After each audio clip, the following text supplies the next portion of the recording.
எனக்கு தெரிந்த அநேகரோட அபிஷேகம் குறைந்து போன காரணம், மாம்சத்துக்குள்ள என்னைக்கு என்ட்ரானாயிலோ அன்னைக்கு அனாயிண்டிங் ஸ்டாப் ஆகுது.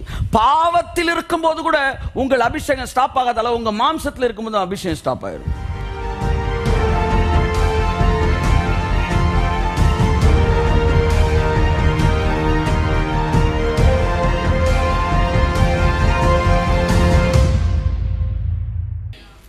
பரிசுத்தத்துக்கு அறிவு வந்து பரிசு சாயல் வந்து தேவ சாயல் வந்துடும். ஐஸ்வர்யத்துக்கு அறிவு வந்தால் சாயல் வந்துடும். சாயல் அவருடைய அவருடைய அழகு, அவருடைய சாயல், இதெல்லாம் உங்கள் மனசு மாறினா தான் வருது. அதான் பைபிள் சொல்லுது, உன் சுய புத்தியை சாராமல், சுய புத்தியை சாராமல். யாரெல்லாம் ஆவியில் நினைஞ்சாலும் அங்கிட்டு இங்கிட்டு ஃபோனை போட்டு அலோ அலோன்றாங்களோ, கர்த்தர் தான் மாற்றணும். நம்ம ஒன்றும் செய்ய முடியாது. ஏன்னா அவன் தன் சுய புத்தியை என்ன செய்கிறான், சார்ந்துக்கிறான். நம்ம இப்படி போட்டால் கணக்கு அப்படி வரும்னு நினைக்கிறான். ரைட், போ, இன்னும் 6 வருஷம் கழிச்சு மெதுவாக நீ வந்து டிவிஎஸ் சுட்டி வாங்குவேன், அப்போ நான் காரை வாங்கிட்டு போயிடுவேன். சுய புத்தியை சார்ந்து என்னைக்கு நீ திட்டமிடுகிறாயோ அன்னைக்கு உன் வாழ்க்கை ஃபெயிலியர்லாம் முடியும். தயவுசெய்து பெண்களுக்கு விசேஷமாக நான் சொல்லுகிறேன், பெண்களுக்கு விசேஷமாக சொல்லி ஏசுன்றத்தை தெளித்து, உங்கள் சுய புத்தியை சாராமல், சுய புத்தியை சாராமல், சுய புத்தியை சாராமல் உன் முழு இருதயத்தோடும் கர்த்தர் பேரில் பற்றுதலாய் இருப்பாயானால், ஹல்லேலூயா. மனசு அப்போ கூட ஃபெய்த்தை தான் பேசுது.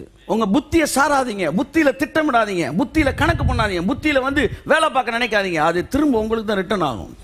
அதான் பைபிள் சொல்லுது, மாம்சமும் ரத்தமும் தேவனுடைய ராஜ்யத்தை சுதந்தரிப்பது இல்லை.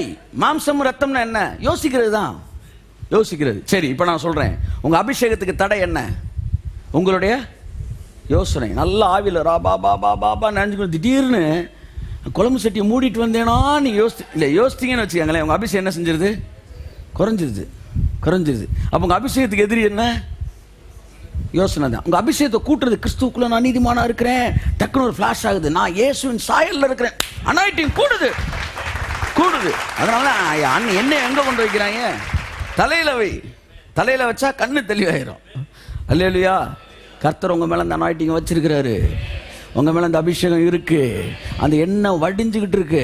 நான் சொல்கிறேன், உங்கள் பார்வை தெளிவாவதாக, என் அன்புக்குரியவர்கள் மனது மேலானவர்களை சிந்திப்பதாக.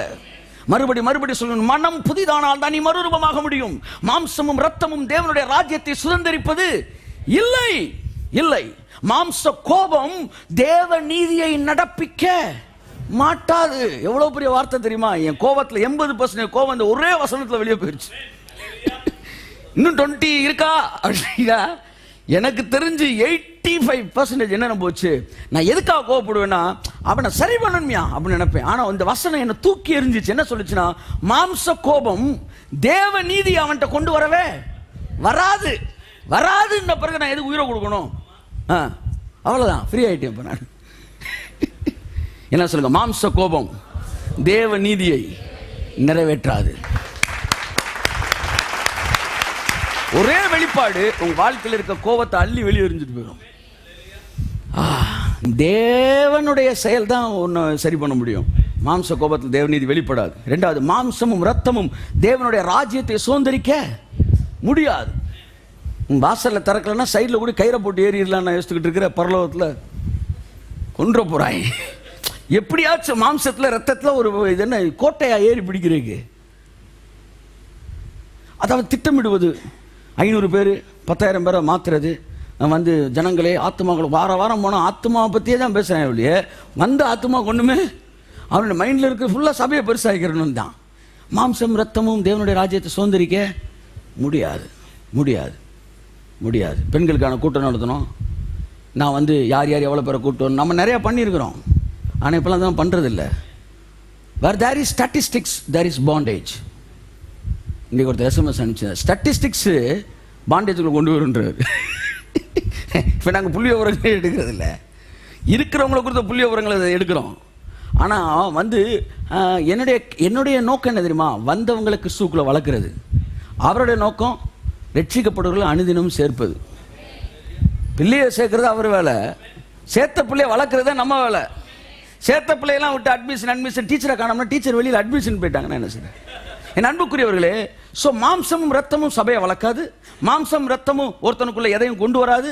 மாம்சம் ரத்தமும் வந்து தேவனுடைய ராஜ்யம் சுதந்திரிக்காது. மாம்சம் ரத்தம் உங்க பிள்ளை என்ன செய்யாது? திருத்தாது. மனுஷ கோபம் தேவ நீதியை நிறைவேற்றாது. உனக்கு கெட்ட பேர் தான் மிஞ்சும், கெட்ட பேர் தான் மிஞ்சும். அப்போ ஒன்று புரிஞ்சுக்காங்க, உங்கள் அபிஷேகம் வளருவதற்கும் உங்கள் ஆவிக்குரிய வாழ்க்கையும் சரீர வாழ்க்கையும் மறுமலர்ச்சி அடைவதற்கும் உங்கள் மனதிற்கு மிகுந்த தொடர்பு உண்டு. எனக்கு தெரிந்த அநேகரோட அபிஷேகம் குறைந்து போன காரணம், மாம்சத்துக்குள்ள என்னைக்கு என்ட்ரானாயிலோ அன்னைக்கு அனாயிட்டிங் ஸ்டாப் ஆகுது. பாவத்தில் இருக்கும்போது கூட உங்கள் அபிஷேகம் ஸ்டாப் ஆகாதால உங்க மாம்சத்தில் இருக்கும்போது அபிஷேகம் ஸ்டாப் ஆயிடும். That much cruel fleshy thoughts. ஒன்று ஜோமுனி, ஆண்டவரே மாம்ச எண்ணங்கள் எனக்கு வராம பார்த்துக்காங்க. கர்த்தர் சொல்லுவாரு, நீ ராஜாடா. என்ன சொல்லுங்க? ராஜா ஒரு மனுஷனை பிடிச்சிட்டு வராங்க, இவன் திருடிட்டு இருந்தான், பிடிச்சிட்டான், இவனுக்கு வந்து சிறை தண்டனை. ராணி உள்ள பூந்து வந்து ராணி வச்சிருந்த ஏதோ ஒரு சங்கிலியவே திருடிட்டான், அவ்வளோ தைரியமா இல்லை ஏதோ ஒன்று சொல்கிறான். உடனே ராஜா இவனை எப்படி காலி பண்ணலாம் அப்படின்னு அனுப்பிச்சி விட்டுட்டு, டே என்ன செய்யலாம், இவனை வந்து எப்படியாச்சும் நம்ம இது பண்ணணும் அப்படின்னு திட்டமிடுவாரா? ஏன்? அவன் ஹையர் அத்தாரிட்டி இல்லை, இவர் தான் ஹையர் அத்தாரிட்டி. எப்போ ஒரு அவனோட பவர்ஃபுல்லான ஆள், அவனை கொல்றதுக்கு போகிற வழியில் ஆளை வச்சு அடிச்சுருவோமா நம்ம பிளான் பண்ணுவார் ராஜா. அவனை தூக்குடான்றார்.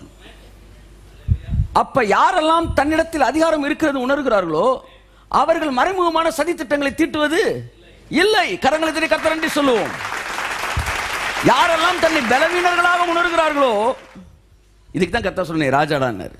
என்னைக்குமே நீ சதி திட்டம் தீட்டவே கூடாது. பாச்சானா வந்து பிடிக்கிறதுக்கு குழி தோண்டி வலையா விரிக்கிறீங்க, எப்படியாச்சும் இந்த பாச்சான் பிடிச்சிடான், சப்புன்னு செருப்பத்துக்கு சப்புன்னு அடிச்சுட்டு போ ஓடி போன்றீங்க, வெளியே போ செட்டை அப்படிங்கிறத கொண்டு எப்படி ஓடி, அவ்வளோதான். கூப்பிட்டு மண்டையில் 2 அடி அடிச்சு காலி பண்ணிடுறீங்க. அது மண்டையில் தான் அடிக்க வேண்டியிருக்கு. அடுத்து புளியை பிடிக்கிறதுக்கு கப்புன்னு செருப்பத்துக்கு அடிச்சிருவீங்களா, வலை விரிக்கிறீங்க. அம்மா ஹலோ லைனில் இருக்கியா, அப்படியே அதை ரெக்கார்ட் பண்ணி அப்படிங்கிற அனுப்பிவிடியான். இந்த ஒன்றே அனுப்புகிறேன், ரெக்கார்டிங் தேட்டர் வேலையே சில பார்த்துக்கிட்டேன். அப்படி வலையை விரிக்கிறாங்க. விரிச்சு இதான் என்ன செய்கிறாங்க, புளியை பிடிக்கிறாங்க. ஏன்னா புளியை நம்மளால் பிடிக்க முடியாது. மனிதர்களில் எவர்களெல்லாம் பலவீனமாய் உணர்கிறார்களோ அவர்கள் தான் கபடான மனதோடு காரியங்களை செய்கிறார்கள். மனிதர்கள் யாரெல்லாம் தங்களை ராஜாக்களாய் நினைக்கிறார்களோ அவர்கள் ஒரு நாளும். அப்ப எங்க மிஸ்டேக் ஆயிருச்சு, நீ உன்னை பலவீனம் நினைச்சிட்ட, அங்கே மிஸ்டேக் ஆயிருச்சு. அவர் எதுவுமே திட்டம் திட்டுறது இல்லை, அவர் எப்பவுமே ராஜாவை நினைச்சுக்கிட்டு இருக்கிறாரு. அதனால திட்டங்கள் திட்டுறேன்.